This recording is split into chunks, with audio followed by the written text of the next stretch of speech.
For the Climate Discussion Nexus, I'm John Robson, here with the latest readout video from our free Wednesday Wake Up email newsletter, and number 49 in our list of top views by country, which is the land of the morning calm, or South Korea.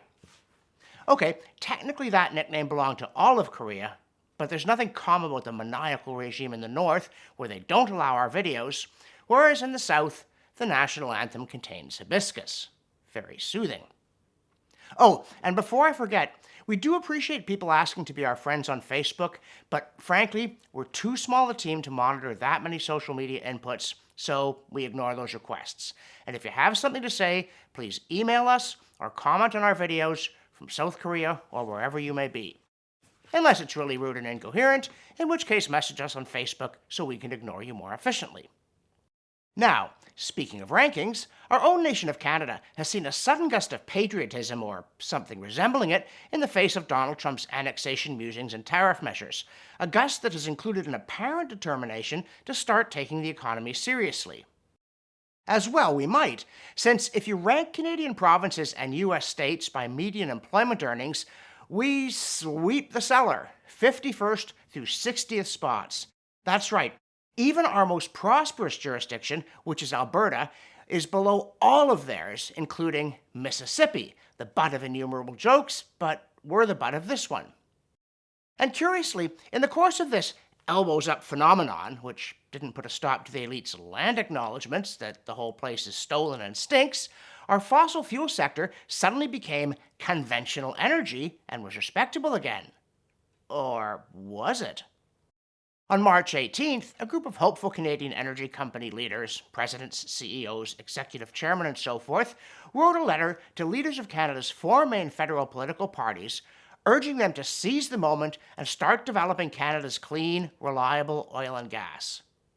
In return, former Environment Minister Jonathan Wilkinson gave them a brisk smackdown, reminding them that they too had endorsed the notion of a climate crisis and urged strong action, including carbon taxes to reduce emissions, proving once again that he who would sup with the devil must have a long spoon, even when seeking morsels of his own goose that he cooked himself. The letter did its best to be ingratiating, like too much output from oil company PR departments, again endorsing the climate crisis before asking for streamlined project approvals and an end to, quote, the federal government's unlegislated cap on emissions, end quote, and the, quote, federal carbon levy on large emitters, end quote. Alas, Wilkinson's response, presumably approved by his new boss and our new Prime Minister, Mark Carney, snarled back that, quote, I read with interest, and I must say with disappointment, your letter of March 18, 2025, end quote. And then, after the usual political self-praise and a sneer at streamlining approvals, and a boast about massive tax handouts, which in Canada take the place of market processes in boosting prosperity, productivity, and investment, which is why all three are in the tank here, he chewed up their PR plan and spat it back at them. Quote, climate change is real, and it continues to represent an existential threat to the future of the human race. Simply closing your eyes or pointing out that poverty in parts of the world is also a problem does not and should not let the sector off the hook, end quote. And he was just warming up, because he went on, quote, in the past, there were some who questioned the sincerity of you and other oil and gas sector executives when they said they were truly committed to addressing carbon emissions. These observers will be emboldened today as a result of your letter's call to eliminate the industrial carbon price, a price which originated in Alberta under a conservative government, and a price which many of the authors of your letter have long and publicly supported, end quote. Gotcha. And for good measure, he then accused them of disloyalty. Quote, it is disappointing to see the CEOs of major Canadian energy companies seemingly looking to profit from actions being taken south of the border after spending millions of dollars over the past few years speaking to your sector's commitment to environmental sustainability. You arrive here, end quote. So, yet again, making bedfellow of serpent is no protection against snakebite. And yes, you were warned by us. And now, a word from our sponsor, which as always is you. Because at the Climate Discussion Nexus, we don't get lavish government money. We're not backed by huge foundations. We're crowdfunded.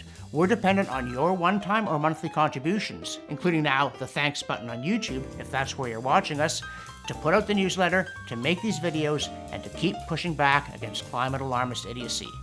I actually think the battle is going quite well, but it's not won yet, so please help us push on to the finish line.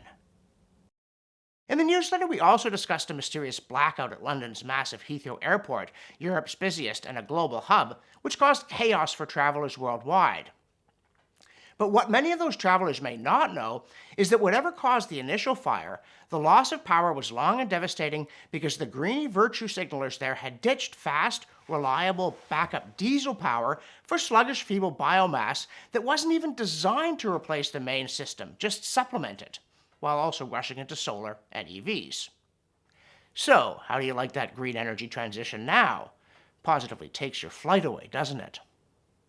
In the newsletter, we also followed up, with some schadenfreude, our discussion the week before about a lawsuit by Energy Transfer against Greenpeace over its involvement in protests in North Dakota. And we're following up because a jury promptly found Greenpeace USA liable on all counts, and Greenpeace International and Greenpeace Fund Incorporated liable on some, and awarded a walloping $666.9 million US, the bulk of it against Greenpeace USA. The latter responded ataxically that it now faced bankruptcy and that its work, quote, is never going to stop, end quote. And naturally, the New York Times Climate Forward piece on the verdict threw in, quote, Energy Transfer's co-founder and board chairman, Kelsey Warren, is an ally and donor to President Trump, end quote. But you can boo Trump all you like. It still turns out that winning in court what you can't get at the ballot box is all fun and games until some environmentalist loses a suit. In the newsletter, we also praised yet another piece of archival work by Tony Heller, who unearthed a chart from National Geographic in 1976 showing that it warmed rapidly in the early 20th century to a peak just before 1940, so yes, those oh-so-hot 1930s, and then plunged. The chart even says, quote, downtrend of temperature since 1938 has come nearly halfway back to the chill of the Little Ice Age 300 years ago, end quote. But now NASA and the NOAA have adjusted away such things, and National Geographic 2 has dropped them down the memory hole. Or unfortunately for them, Heller is waiting. Meanwhile, here on the surface, with a hat tipped to Parker Gallant, a new report from the Alberta Electric System Operator says that yes, people like Bjorn Lomborg and CDN are right that alternative energy is more expensive and less reliable than the unicorn whisperers keep claiming. The most energy-rich province in this country, amazingly, quote, is at risk of power outages by the mid-2030s as a result of the federal government's clean electricity regulations, end quote. So, our federal government finally did get something done, but as usual, there's no way to make it sound like an achievement. Oh, and from our file of news stories explaining how everything including the kitchen sink and the faucets were ruined by climate change, we present, quote, 18 factors driving extreme weather events in the 21st century, end quote, and, quote, 18 shocking effects of melting ice sheets on global weather, end quote, and, who knows, 18 reasons why 18 sounds spuriously precise, unlike suspiciously round 20. In the newsletter, we also note that, tired of killing us all by weakening the AMOC, alarmists have turned on the ACC, that's the Antarctic Circumpolar Current. Or turned it off, because in another case of climate change causing climate change, aka tipping points, all of them disastrous, it seems, quote, the accelerating melt of Antarctica's ice sheet, end quote, which isn't even happening, is weakening the current, which in turn could, drumroll please, quote, accelerate ice loss, end quote, which in turn could be, we must keep our eyes open. Mind you, we doubt the current is doing much of anything out of the ordinary. But here we also remind you of a point made by Javier Vinos in Solving the Climate Puzzle, that if the ACC actually does weaken so that Antarctica's climate becomes less isolated from the rest of the planet, the result could be a deep cooling rather than a warming, as more heat reaches the South Pole and is then radiated off into space during the Southern Hemisphere winter. And speaking of not warming, Inside Climate News offers false hope in an email subject lined, quote, how to preserve the world's largest ice rink as winters shrink, end quote. That rink being the world-famous in Canada, Rideau Canal Skateway. But their giant outdoor heat pump solution wouldn't work even if they were able to pry us from Jack Frost's clutches, despite the Weather Network assuring us on March 20th that, got it here somewhere. What's this? 40 centimeters of snow to blanket parts of Ontario with a major cool down, end quote, which followed a warning that, quote, winter and severe storms target the Great Lakes, end quote. Now, from ice to fire. Because apparently one major problem with lithium battery fires is that all that toxic smoke can make people forget how good EVs are for the planet. For instance, referring to a massive EV battery fire at Moss Landing in California, Heatmap agonizes, quote, is the California battery fire an East Palestine moment, end quote? In case you never had one of those, or are wondering how we suddenly got to the Middle East, actually East Palestine is a town in Ohio, where a freight train derailed in 2023 while carrying hazardous materials, triggering a toxic fire that burned for days, releasing, among other things, phosgene gas, a common chemical weapon during the First World War. We were going to say a popular chemical weapon, but for obvious reasons it wasn't really.